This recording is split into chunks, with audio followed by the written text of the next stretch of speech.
Comment dépenser son argent pour devenir riche? Bon nombre de personnes se posent cette question régulièrement. Alors, certaines personnes se retrouvent main vide après avoir effectué toutes les dépenses mensuelles et sont obligées de travailler de nouveau pour gagner de l'argent. Et c'est là surtout si on n'a pas une bonne éducation financière. Pourtant, savoir bien dépenser son argent est un moyen sûr pour devenir riche et atteindre l'indépendance financière. Salut à tous et bienvenue sur ma chaîne. C'est Jean-Pierre Nkuna, web entrepreneur et investisseur. Je suis sur internet plus de 2 ans et partage avec mon audience toutes mes connaissances acquises pendant tous ces parcours. Dans cette vidéo, nous allons voir, comme le titre l'indique, nous allons vous donner quelques conseils qui vous aideront à mieux dépenser votre argent pour devenir riche. Alors, si vous êtes nouveau sur la chaîne, vous êtes au bon endroit et tout ce que je peux vous demander, c'est de vous abonner à la chaîne et d'activer la cloche des notifications pour ne pas rater nos prochaines publications. On se retrouve juste après cette intro pour continuer notre vidéo.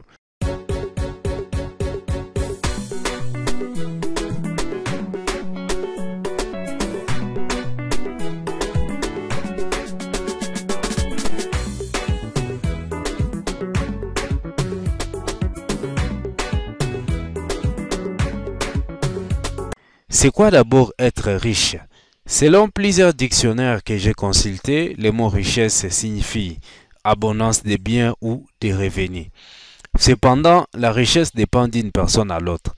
Certains pensent qu'ils sont riches à partir du moment où ils ont des moyens pour se procurer ce dont ils ont besoin.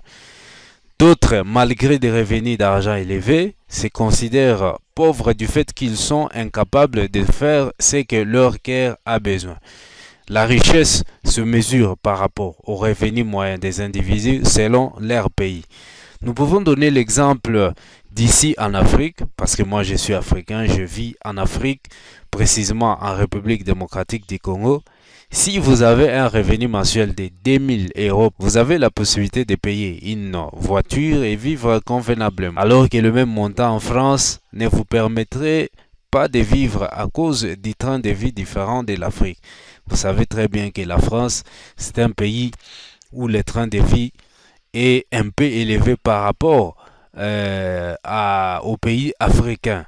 Alors, avec 2000 $, il n'y a pas moyen de vivre convenablement en Europe. Donc, les 2000 $ représenteraient un montant médiocre si on est sur les territoires français.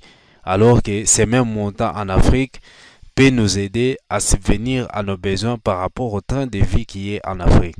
Par ailleurs, quels que soient les pays dans lesquels on se trouve, nous sommes tous appelés à bien faire nos dépenses afin de devenir riches et avoir une indépendance financière. Voici alors pour vous 5 conseils qui vous permettront de mieux faire vos dépenses et d'assurer votre avenir meilleur. Au premier point, nous allons parler de votre état d'esprit. Alors, il faut travailler votre état d'esprit si vous voulez bien dépenser votre argent pour devenir riche. Un mindset bien disposé à devenir riche, c'est un facteur qui déterminera votre avenir. Quel est votre état d'esprit en dépensant votre argent? Avez-vous dans votre mémoire l'ambition de devenir riche? Nombreux sont ceux qui dépensent leur argent sans prendre conscience de ce qu'ils seront après avoir gaspiller l'argent dans des futilités ou des projets qui ne sont pas prioritaires. Vous devez aimer la richesse et en faire votre cheval de bataille. En deuxième position, nous allons parler de ce qui concerne la fixation d'un budget mensuel pour les dépenses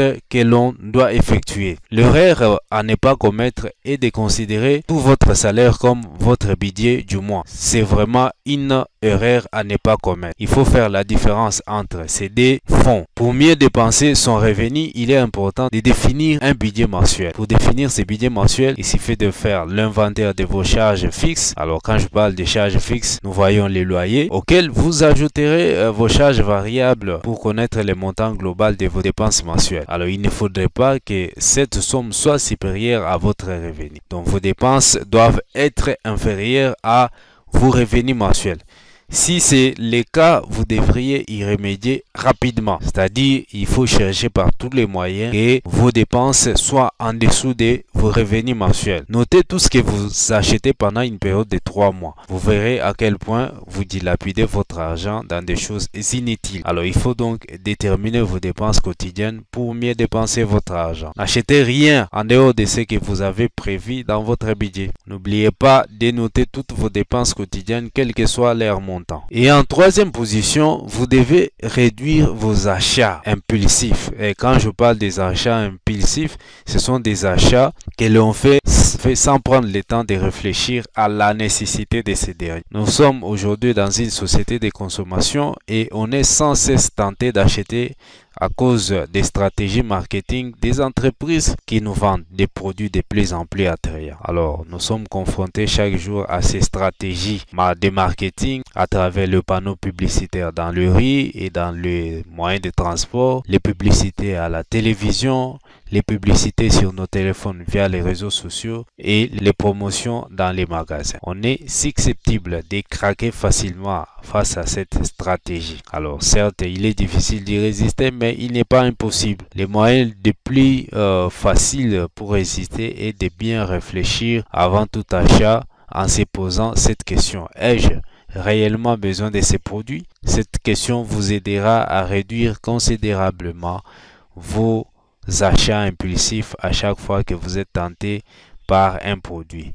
Et en quatrième position, vous devez éviter de dépenser votre argent à rembourser les crédits. C'est la plus grande difficulté que rencontrent beaucoup de personnes qui se font des endettements. La banque ou autre institution financière qui nous prête de l'argent n'est pas notre ami. Elle peut sans doute nous aider à réaliser les projets que nous avons à faire et au final, nous aurons à rembourser cet argent avec intérêt. Il arrive parfois que c'est pourquoi nous avons emprunté l'argent ne marche pas, nous serons obligés de les rembourser avec intérêt. Alors, il faudra emprunter uniquement quand nous sommes sûr d'investir dans un projet rentable tel que l'immobilier. Voilà tout ce que nous avions comme conseil à vous donner. Si vous avez aimé la vidéo, n'oubliez pas de la liker, de la partager afin de nous permettre d'être mieux référencés sur YouTube.